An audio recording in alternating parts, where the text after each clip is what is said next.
السلام علیکم حضرت جی، میرا ایک سوال ہے کہ ایک گاؤں میں ایک انسان مر گیا۔ وہ بہت بے نمازی تھا۔ اس گاؤں کے امام نے کہا کہ میں اس کا جنازہ نہیں پڑھتا۔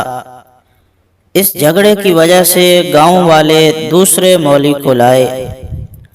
اس نے یہ فتویٰ دیا کہ بے نمازی کا جنازہ ہو سکتا ہے، لہٰذا اس دوسرے مولوی صاحب نے نماز جنازہ پڑھائی۔ برائے کرم ہمیں قرآن و سنت کی روشنی میں بتائیں کہ بے نمازی کا جنازہ جائز ہے یا نہیں ہے۔ جی محترم، وعلیکم السلام ورحمۃ اللہ وبرکاتہ۔ میں نے آپ کا سوال سن لیا۔ آپ کا سوال یہ ہے کہ بے نمازی جو ہوتا ہے اس کا جنازہ جائز ہے یا نہیں ہے۔ تو اس کا جواب یہ ہے کہ بے نمازی اگر خدا اور رسول کے کسی حکم کا منکر نہیں تھا تو اس کا جنازہ پڑھنا چاہیے، کیونکہ اس نے کلمہ پڑھا ہے اور وہ کلمہ گو مسلمان ہے۔ نماز نہ پڑھنا اس کا اپنا گناہ ہے، تو لہذا مسلمان ہونے کے ناطے اس کا جنازہ پڑھنا چاہیے تھا۔ گاؤں کے مولوی صاحب نے اگر لوگوں کو عبرت دلانے کے لیے جنازہ نہیں پڑھا تو انہوں نے بھی نہیں کیا۔ اگر وہ یہ فرماتے ہیں کہ اس کا جنازہ درست ہی نہیں تو یہ بات غلط ہے۔ جی، میرا دوسرا سوال یہ ہے کہ ہمارے محلے میں ایک صاحب رہتے تھے، ان کا انتقال ہو گیا۔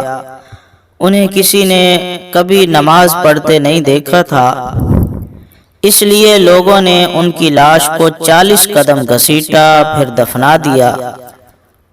مجھے بڑی حیرت ہوئی، ایک بزرگ سے دریافت کیا کہ ایسا کیوں کیا؟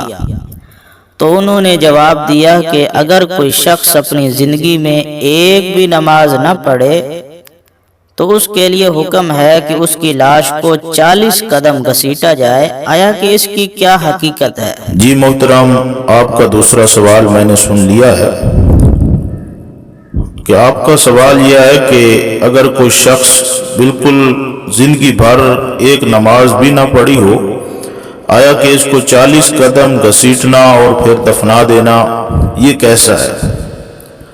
تو اس کا جواب یہ ہے کہ دیکھو بھائی، نماز نہ پڑھنا یہ بہت بڑا گناہ ہے، کبیرہ گناہ ہے، اور قرآن کریم اور حدیث شریف میں بے نمازی کے لیے بڑے سخت الفاظ آئے ہیں۔